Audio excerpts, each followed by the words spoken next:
Hello and welcome to another edition of Discover Mercer County Business. I'm your host, Rod Wilt, and I'm the Executive Director of Penn-Northwest Development Corporation, and we are Mercer County, Pennsylvania's certified economic development organization.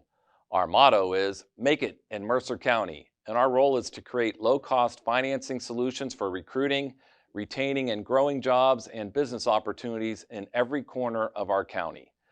The sole purpose of this program is to showcase people and organizations that are making things happen here. We interview them to find out why they've chosen Mercer County, Pennsylvania as a great place to live, learn, work, and play.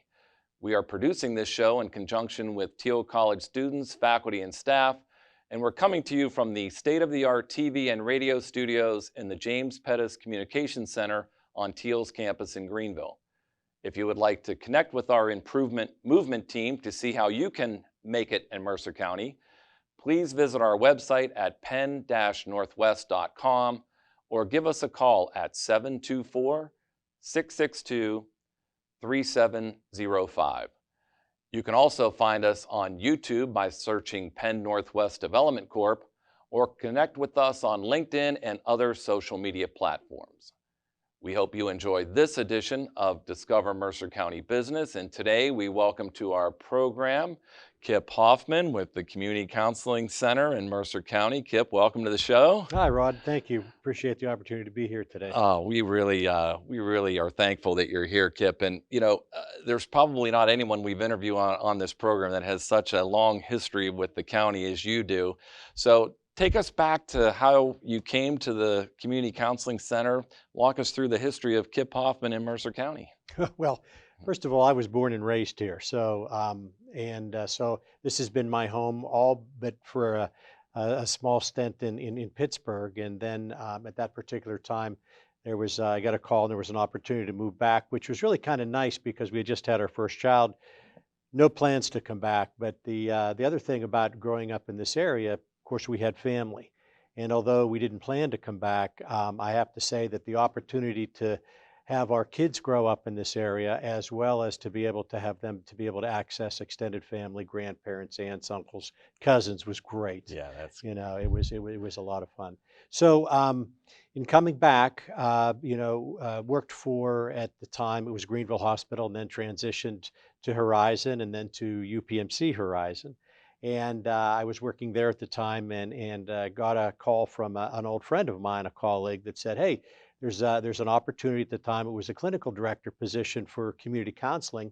Would you be interested in interviewing for it?" And I was in Pittsburgh at the time, and I said, I'm sorry, we were up here at the time.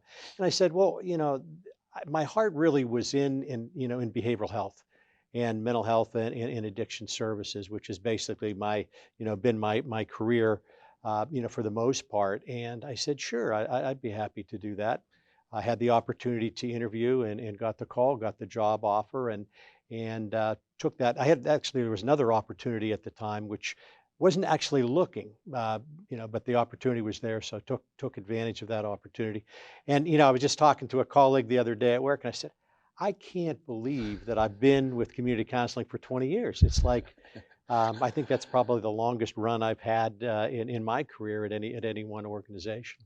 Well, you're just synonymous with that organization, Kip. Seriously, I mean, any time the topic of mental health and addiction counseling services, all that stuff that comes up in Mercer County, your name is just synonymous with it. But you've had an interesting year and a half dating back to the beginning of the pandemic, and here we focus on how organizations like yours interface with the business community.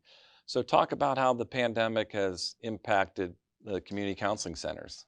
Well, we were going along and business as usual, so to speak, and providing supports and services both in mental health and addiction, and in housing and supportive employment, and a number of other services that we offer here in Mercer County. And then the pandemic hit. As a matter of fact, it was kind of interesting. My daughter had gotten married out in California, so we were out, and she lives in Los Angeles. So we were out, had just finished the wedding, she decided to get married on February 29th, which was leap year. And so we were out there and just got the wedding in before everything shut down. So we got back and we weren't here very long and everything shut down. And one of the transitions that we had to make was moving from face to face, doing face to face counseling and services for folks. And again, we do housing, we have residential houses, and we also do psych rehab, which is psychiatric rehab services, which are primarily psychosocial groups, that we offer. And we run a drop-in center, which is a place for folks to be, my friend's place for folks that are in recovery with respect to mental illness, a place to go to be with friends and to be together Just there. to So, kind of hang out and yeah, just see how everyone's day is going and have a cup of coffee and exactly. see what's going on and support each other. Right, and also to be connected to the community and be included and inclusive and be part of the community and its improvements. So, So that was part of the thing you faced with COVID is the isolationism. So you have people that are struggling, right, whether with addiction or other mental health issues, and now they're isolated. right. So how do you work through that? Well, we made a quick transition, probably within a week to 2 weeks from face to face to telehealth. And a lot of the regulations were relaxed. We went on to Zoom. As it progressed, we made sure that it was important that we trained our staff, that our staff had training and were able to develop. They had the expertise in the counseling and delivering that service, but they did not have as much experience in doing in working, telehealth, which is two forms of that, which had to do with one of the platforms most people are familiar with are Zoom or Microsoft Team, and using those platforms, being able to connect with the folks that we served. One of the directives, if you will, or the request that we received from our funders was, look, right now, with the shutdown, the primary thing we want you to do is stay engaged with those that need your help. And that's what we did. Hmm. And I can't say enough about our staff, about our management team. Everybody basically rolled up their sleeves and, we proceeded and continued that connection and that engagement the best that we could over telehealth. The other part of the Well, let me just relax, stop you for a quick sure. second on telehealth because and you and I have talked about this in Yeah. the past, but maybe some of our viewers or listeners weren't familiar, but it really identified some holes that we have in our connectivity throughout the county, right? Hmm. And you had people that were in need of services in areas where they didn't necessarily have connectivity or a speed capable of doing a Zoom or a Microsoft Teams call. Didn't you encounter some of that We did, through and the that's kind of a process? good segue into what I was going to share, and that was that the other option and opportunity that we had was telephonic, was telephone. So in opening this up, again, they wanted to make sure we maintained connectivity with folks. So having the telephone as well as the telehealth or Zoom, that Hmm. type of thing, it really allowed us to stay connected. Not ideally, but it allowed us to stay connected. And then we worked with our trade association, with RCPA in Pennsylvania, and actually National Council for Mental Health, which was a national organization, to be able to provide information and share information and network with colleagues across the state and actually across the country as to best practices and how we might best reach out and make the connection with folks. So you also needed the cooperation of the state and federal government to Correct. allow some of these regulations Right. be opened up so you could connect with people. Right. Did you find that through the pandemic that and even maybe because of the telephone and the video connection that people were more open to discussing some of the issues that they were struggling with rather than having to get in their car and go to a physical office and make that appointment? Did you see your caseload increase because of the pandemic, number one, but also the ability for people to connect with services maybe a little easier? Yeah, we did see some increase in demand. That's interesting because there were some areas that definitely benefited our physicians and prescribers, psychiatrists, CRNP. They actually had it really actually if you're looking at from a statistical standpoint Yeah. and productivity or shows versus no show rates, that type of thing for folks, there's actually improved. Again, you talked about some of the logistics in doing the telehealth and the telephonic. We did run into some areas and some folks that it wasn't ideal for. One of the services that we provide, and we provide a lot of different services, but has to do, we have a lot of folks that we provide services that have experienced trauma sometime within their lifetime. And in some cases are working through it. And in that process, the telehealth and the telephonic were not as, as positive an experience as being able to be live face to face. On the drug and alcohol and addiction side was another side that people really wanted and missed, that human contact, that face-to-face contact. And there were other areas. Little kids had a hard time with it. Oh, I'm sure. I'll Yeah. tell you though, a couple of our staff that work with kids, and again, this is where the staff really networked together and shared ideas and working together to be able to provide the services. But what they did was set up some, and again, I'm not very technologically savvy, so Well, so I most of defer us I our age defer are to just, the we've right. learned a lot in the last year and a half. I Uh, can say that. Exactly, but the technology was great. I mean, they developed opportunities and work within the in games and in play therapy with the kids in order to be able to stay connected and to deliver the service. Just going forward very quickly, what we're looking for and anticipating in the new normal, if you will, is a hybrid of services to be able to continue to provide the telehealth services, but also be able to provide the face-to-face and the group services. And we think that that gives us even more opportunity to connect with folks and provide a better, more enhanced service than we did pre-pandemic. Yeah, I know just working with our commissioners at the county and also those at the state, this rolling out of rural broadband has really been fast tracked. And I think Mhm. as we said a few minutes ago, that the pandemic really showed where there were some holes in the network and where we could fill that in with this technology to bring broadband to areas that were Yeah. underserved. I think that just helps everything, education, healthcare, you name it. And I think telehealth is really here to stay, Yes. Yes. from what I'm seeing and hearing. Talk about where your locations are around the county, because I know people might think that they are not connected to your services when in fact Yeah. they probably are. Well, we're actually, we have several sites, site-based services that we refer to them. We have an office, and it's our largest office in Hermitage, and then we also have an office here in Greenville, and it's up near the hospital. And we also have a smaller clinic and office in Grove City. And then, in addition to that, we also provide school-based services for all the school districts in Mercer County. So a child that might be struggling can actually access your services during some period of time during the school day. Correct. Correct. Oh, that's Correct. great. Yeah, it is. It's really worked out well, especially for folks and families, that have high demand or may not have the resources to be able to, get to one of our clinic-based services. And then the other thing we do, we provide family-based services where we go out to the family. We meet with them in their home, as an example.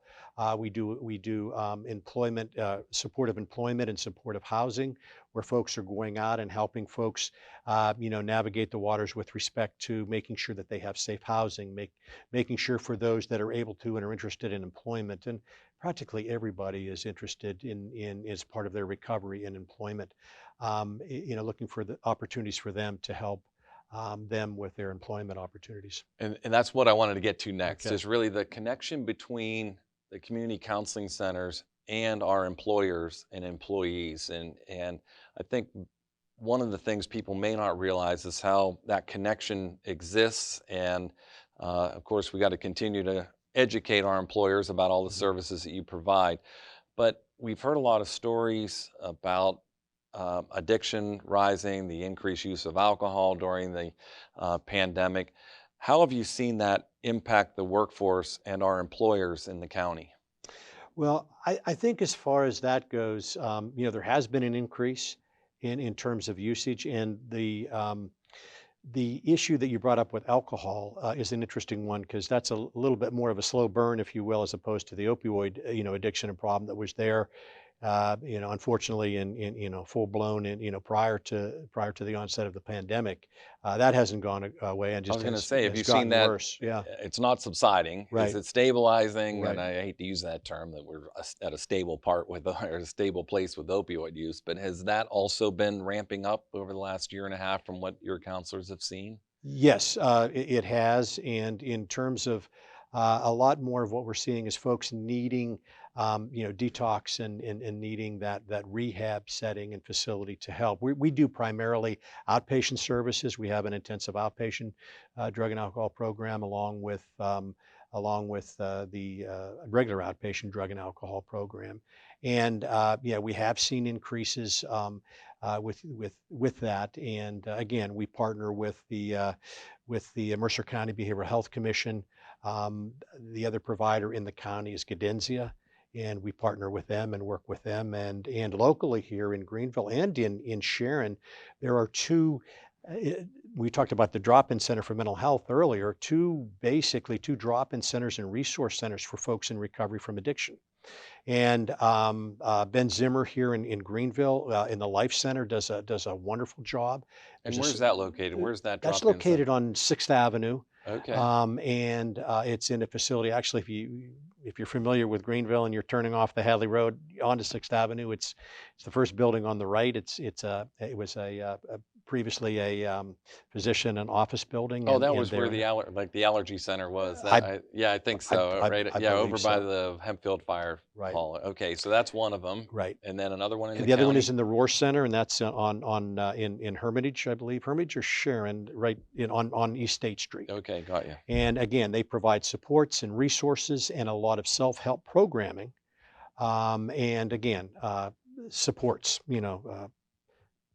friendships, that type of thing in terms of supports within the facility. And again, the facilities are connected, and the work that they're doing with the faith-based community in Mercer County is really nice too. Again, they're connecting with churches, and the churches are reaching out, and I think they always have been, but opening their doors to folks that are looking for that spiritual connection, That's great. in their lives.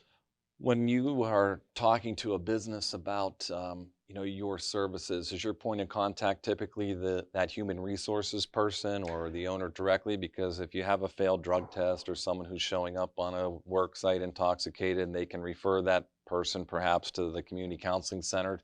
Talk a little bit about that, Kip. Yeah, I think from that particular standpoint, certainly they can refer to us, and we'll talk and with the individual, or it depends on again where the individual is at times too. But it's we've worked with several employers in the county that are interested and are saying, and I'm going to say particularly because we've done both large and small, but the employers really, that care about the employees and care about the employees' health, particularly some of the smaller shops, some of the Hmm. family-based, employers or family-owned employers, are looking for help with their employees. We've done some education for a lot of the employers in that particular area of mental health and addiction. And, one of the things that we've worked on for several years now has been working towards breaking the stigma and breaking down the stigma of mental health, and addiction. And right now, I think we would be hard pressed to say that there's, that this is something, both either addiction, mental health, both, that hasn't touched every family, globally. I mean, not just in Mercer County, or not just in, Greenville or Sharon or Hermitage, but, throughout. So, helping folks understand that, we're dealing with an illness and a disease. It's not a failure of morality or a moral issue, and just helping people understand that, services are there, people can and do recover, and, providing hope.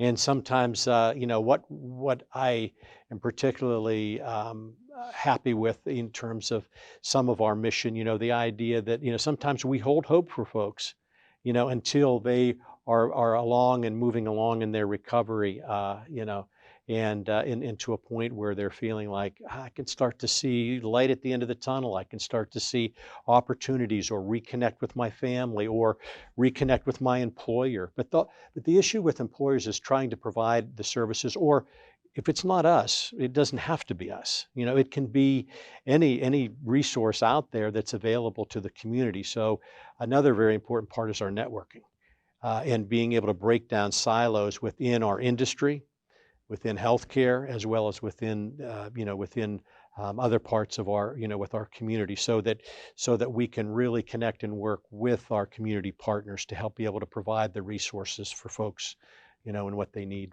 And that's so important, Kip, because as we're out in the community talking to employers, it's hard to find people right now. Mhm. Getting people to return to work, or getting people back to work that maybe have stayed in the area, didn't leave the area during the pandemic or whatever, it's been really a challenge. So I would imagine that a business owner's got to really be focused on keeping that employee in place, and then wrapping Retention. services around them to make sure that that job is Mhm. retained. Right. So in that aspect as well, I can see the need of that connectivity between the business community and the community counseling center being, Right. greater than ever. Right. And having that opportunity, and that's an area quite frankly, that the work that we've done and are doing with you guys, and being able to connect and network with businesses. We started out as, and we our community and a mental health center, but much more than that. At this point in time, and our evolution, and so the opportunity to be able to provide services, but also connect with the services with and help direct people, because in all honesty, healthcare is not an easy system to navigate. So we want to try to help make it as easy as it can be, and have those connections and networking with other community partners, so that we can connect or provide a warm handoff for folks, so that if they have areas of need that we can provide. Jumping back to employment, we have a supportive employment program, which is really great, because people in recovery looking to either re-engage, with employment, are looking for that opportunity. And I think employers over the years are becoming more open and understanding that recovery process. As I was saying earlier, that people can and do recover. And in that recovery, that employment is such a big part in a lot of situations to and for some people's recovery. For a lot of us, our work is we're proud of it. It's a part of our makeup, and it's in being able to connect with folks. So now, being able to provide employers with folks that are in recovery, and many times are phenomenal employees. Yeah, they got a new When lease they're on looking, life, right? Yeah, exactly. they're That's a they're that's a fired up nice about that's it. a nice way to put Yeah, it. they're fired up Yeah. about it. Well, we're going to take a very quick break. We're going to come back with our guest, Kip Hoffman, and wrap up our show. But we want you to stay tuned and check out this little video about Penn-Northwest, and we'll be right back. Looking to expand and grow? Then Mercer County, Pennsylvania is the right place for you. Whether your company is involved in manufacturing, technology, logistics, health, or business services, shale gas exploration, or retail, we can help. Mercer County, Pennsylvania offers low-cost land, valuable infrastructure, a quality labor force, and the right financial tools to make your corporate expansion an affordable reality. Mercer County is only a day's drive to major markets including Pittsburgh, Cleveland, Buffalo, New York City, Chicago, and even southern Canada. Companies like GE Transportation, Joy Cone Company choose to make it in Mercer County, and Penn-Northwest wants to show you how your company can also make it in Mercer County too. Our team of experts will help you expand and save dollars. How does Penn-Northwest do it? How does Penn-Northwest save companies so much money? With a combination of low-interest loans, grants and credits, tax abatements, and even tax-free property. Here's the best part. Penn-Northwest will do most of the work for you. Just click on the button below and get the process started. Or you can first get an idea of how your organization can make it in Mercer County by using the savings estimator located at makeitinmercercounty.com. You'll see that expanding your business in Mercer County, Pennsylvania is the move that makes the most dollars and cents. Call Penn-Northwest Development Corporation at 724-662-3705 for more information.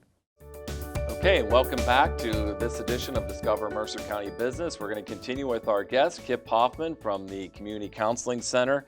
And Kip, let's touch a little bit on the history between Penn-Northwest, the economic development organization for Mercer County, and the Community Counseling Center, because Okay. you've been members for a long time. Okay. Well, it was interesting when we looked into the opportunity to connect and to join. The interest was there, the networking opportunities with other businesses, and as I was mentioning, I think earlier, we were talking about that connection with and an opportunity to be able to provide those services to employers and find out what the needs are. So as things evolve and we move out of the pandemic, one of the things that we want to be able to do is we want to be able to be of value, to our community. And a big part of our community is our business community. So, as we connect with them, it's like, how can we provide? What do you need? What are the services that you need? And how can we connect with you? Or how can we help you connect with other resources, within the county that may be helpful, particularly again in the healthcare arena or in the healthcare end. Well, this is such an integral part of economic development Mhm. is job retention. We actually have kind of two areas that we play in as the economic development organization for Mercer County. One is recruiting new businesses into the area, and while that is going on, and we're diligently working on that every day, we're also working every day with our existing employers about how do we find new employees, how do we train them, how do we get them ready to come to work, and my big audacious goal is to have a job in Mercer County for every person that jumps off the Mhm. education ladder, no matter where Yeah. that is. Mhm. And hopefully we get to that point someday. Hopefully I'm around to see it. Yeah. But if not, I do know right now the biggest challenge facing our employers is keeping workers working and filling those jobs that are available right now within the community. So if we Right. can help them coming out of the community keep them healthy, both Yeah. physically and mentally, then I think we're going to achieve that goal. You've been at the organization a long time though. Mhm. So as your career, I don't want to say winds down, but as you Mhm. can kind of see the finish line, how do you develop that next level of leaders, especially in the nonprofit world and those that are dealing with some really tough issues Right. and some of the it takes a special breed of person, but where are you finding your support personnel and how do you develop them through the ranks so that someday they can take over the community counseling center? Great question. One of the things that we look at is, and one of the things that we focus on and try to support as best we can, is the idea of that work-life balance. And that doesn't mean the same thing for everybody. And so it's being able to support folks in terms of an understanding, what are your aspirations? What is it that you want to accomplish in your career and in your work? And for some, it's like, okay, if we're matching career opportunities with aspiration, then we find we have a better link, a better opportunity to be able to do that. In our industry, a lot of times historically, what happens is you see someone, they're doing a great job in the work that they're doing. So and now you've got an opening in, a manager's opening or an opening in up the ranks, and you're thinking, well, this person would be great for this.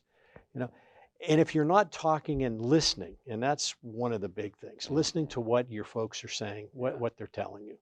And what I say to folks, not all my ideas are good, so I better be listening and being able to listen and find out what people are aspiring to and to see how we can connect them.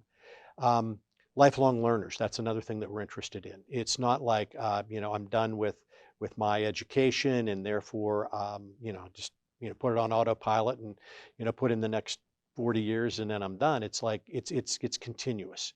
It's continuous learning. And you were talking about, as I finish up this career, I'll be looking to my next career, Yeah, the yeah, next opportunity to yeah. be able to add value to our community, whether it's volunteering or whether it's some type of employment that maybe not quite as busy as I am right now because I do have a lot of other interests. No, you are all Yeah, in though. I mean, yeah, as I said at the yeah, beginning of the show, Kip, you are yeah, just synonymous hmm with the community counseling center and you are the yeah. go-to person for mental health services in the county. I don't think people really realize how big your organization is. You talked about the 3 locations around the county, Mhm. but you have a pretty significant workforce of people that work for you. How big is that component? Well, we employ about 135 See, folks. I don't think So, anyone has any idea yeah, about that. well, 135 mhm. people. So where do they fit into the organization?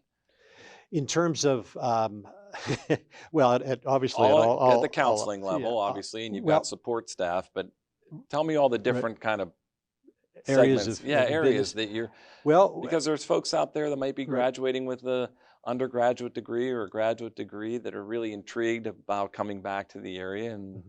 the Right. opportunities that might exist there at the community counseling center. Sure, sure. And I think just in general, again, the idea of being open to the continuing and ongoing education. So it's helping them to be able to identify what their interests are. So if counseling is the interest, or you're interested in being connected and helping folks to, develop and meet their aspirations and help them along their way on recovery, then there's a lot of opportunities to do that. It might be in support of housing, or it might be in support of employment, helping folks find a job and then continue providing the support. So once they're in the job, and you were talking about retention, and this is an Yeah, important this is part, a huge that, part. that they have that opportunity and the supports to be able to continue that.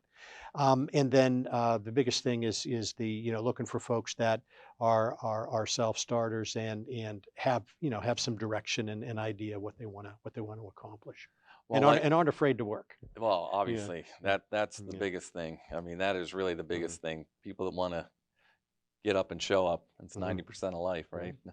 What are some of your favorite things as you look back over your almost your entire lifetime in Mercer County? And I've tried to move away twice and have moved back Mhm. both times. What are some of your favorite things about the county? Why Mercer County for you and your family? Well, I think the connections that I've had and built, over the years has to do with family. It has to do with, friendships that have developed both locally and, actually across the country. But the other part of that is my church family, and that's an area that, from time to time, both my kids are out of the area now. So as I'm looking, as I'm looking down the road, I'm not going to chase them, but that's one of the things that church family, and when I've read some articles about folks that have moved on or moved someplace else, it's that they miss that connection and those people and those friends that they've developed, as far as that goes. And then I'm a member of the Rotary Club in Sharon, and just have Hmm. had the opportunity to develop relationships and friendships, with that networking that I've had the opportunity to do through work as well. Yeah, and I think that's important, and that's one Hmm. of the great things about our county is even those that have run big organizations like you do that have an important place in the economic fabric of the county. What we're finding through these interviews is they are equally as passionate about the community and Right. serving in Hmm. a nonprofit role, whether it's on the board or just in service behind the scenes. Right. That's a big part of their Hmm. life. Kip, I really can't thank you enough about all of the contributions that you make to Mercer County. And I think on this program, we really did want to draw out that connection between not just healthcare in general, but specifically mental health and the part that Hmm. you play in the economic viability of our businesses here in Mercer County. I think it's something that um, you know the overall marketplace needs to understand that although we're Yeah. a rural county, we have all the services and all the buy-in that the big metropolitan areas have. Hmm. And I think we can offer it on more of a one-on-one with a real personal touch here in Mercer County that might not exist in some of the more urban areas around Pennsylvania. I think that's true, and I think I really like the change of seasons, and I think we have opportunities to take advantage of our natural resources and our environment, which is really important to me. As far as being able to be outside and to be able to, enjoy. There's a lot here that Mercer County has to offer, in terms of. Uh, the environment and the surroundings that we have here. And the other thing I think that's really important as we go forward is to be able to look for opportunities to increase diversity. And I was mentioning listening earlier. I think that we have the opportunity in order to retain folks, younger folks, is that we need to listen to them too. We need to find out what's important to them, what's going to keep them here. And again, it gets back to listening. Well, in one of our future episodes, in fact, we're going to film it a little later today. Okay. It's with one of our new program coordinators right here on Teal's campus, and we're really focused on, as you said, your kids moved away, and that's great. We want them to move away and experience life outside of the region, Hmm. and but when they want to start their family Hmm. and they want to Come reconnect, we back. want to have an opportunity for them to come back and do something meaningful in their life, as Right. I've found by coming back. Right. So. Kip, again, thank you very much for your time this morning. Unfortunately, we're out of time, and we want to thank our viewing audience for watching this edition of Discover Mhm. Mercer County Business. I want to again thank Kip Hoffman from the Community Counseling Center for being with us here on Make It in Mercer County. We're producing this show in the state-of-the-art TV and radio studios in the James Pettis Communications Center on Teal's campus in Greenville. We want to thank the students, the faculty, and the staff who've helped us bring this show to life. And if you have an idea or a suggestion for a future edition of Discover Mercer County Business, please connect with our Improvement Movement team on our website at penn-northwest.com or give us a call at 724-662-3705. And remember, you can also find out more about Penn-Northwest Development Corporation by searching for us on YouTube or connecting with us on LinkedIn and other social media platforms. We hope you enjoyed this edition of Discover Mercer County Business, and we'll see you again next time.